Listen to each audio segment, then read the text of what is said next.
La Confédération africaine de football CAF a récemment dévoilé la liste des 21 pays ne disposant pas de stades homologués, à l'approche de la prochaine phase des éliminatoires de la Coupe d'Afrique des Nations, CAN, 2023. Cette annonce intervient alors que les équipes nationales se préparent pour les rassemblements qui débutent le 12 juin prochain. La Confédération africaine de football CAF a récemment publié une liste de pays qui ne disposent pas de stades homologués pour accueillir des matchs à domicile, à moins d'un mois de la 5e journée des éliminatoires de la CAN Côte d'Ivoire 2023. La Guinée fait partie des pays concernés par cette situation, ayant déjà été informé que son stade ne répondait plus aux normes de la CAF.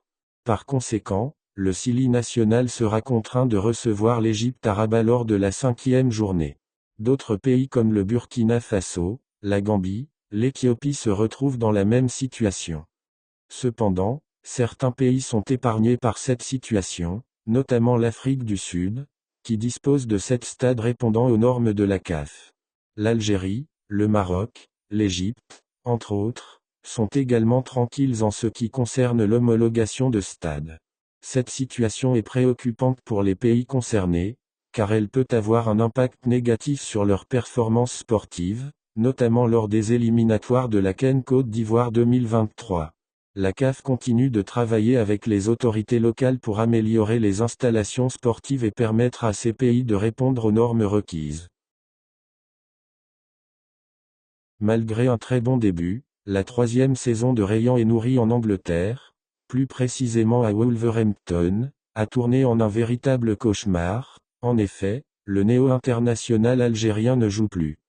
La dernière apparition d'Enouri sur les terrains avec Wolverhampton remonte au 12 mars où il est entré en jeu contre Newcastle lors de la 27e journée de Premier League. Depuis, le latéral gauche a été convoqué qu'une seule fois dans le groupe de One Lopetegui sur les 9 récentes rencontres des Wolves. La semaine dernière, il est resté sur le banc des remplaçants face à Aston Villa, et Nouri n'a pas effectué le déplacement à Manchester il y a 3 jours. Pisse maîtresse dans l'équipe Bruno Lage, la situation d'Enouri s'est dégradée suite à l'arrivée de Lopetegui. Le jeune joueur âgé de 21 ans a besoin de temps de jeu. C'est pour cela qu'un départ durant le prochain mercato estival serait une solution. Sa valeur marchande est estimée à 22 millions d'euros par le site spécialisé Transfermarkt. Aux dernières nouvelles, l'OGC Nice et West Ham surveillent sa situation. Le Fennec formé à Angers compte 26 matchs cette saison, où il a signé 2 buts et une passe décisive.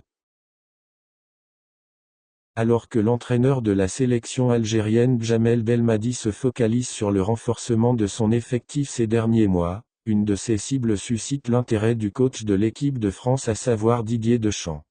En effet, d'après l'émission Téléfoot sur TF1, Rayan Cherki se trouve dans la liste des joueurs observés par l'adjoint de Deschamps, Guy Stéphane. Ce dernier était présent au Groupama Stadium le 23 avril dernier afin de superviser certains joueurs de l'équipe de France, Jordan Verretou, Jonathan Klaus et Matteo Gendouzi. Il a saisi la même occasion pour étudier le profil de Cherki et son coéquipier à Lyon Bradley Barcola.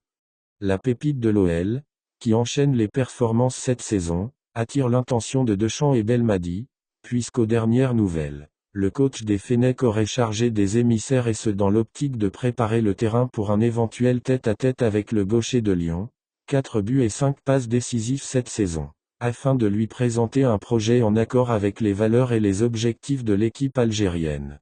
Pour rappel, la fédération italienne a manifesté son intérêt au joueur également.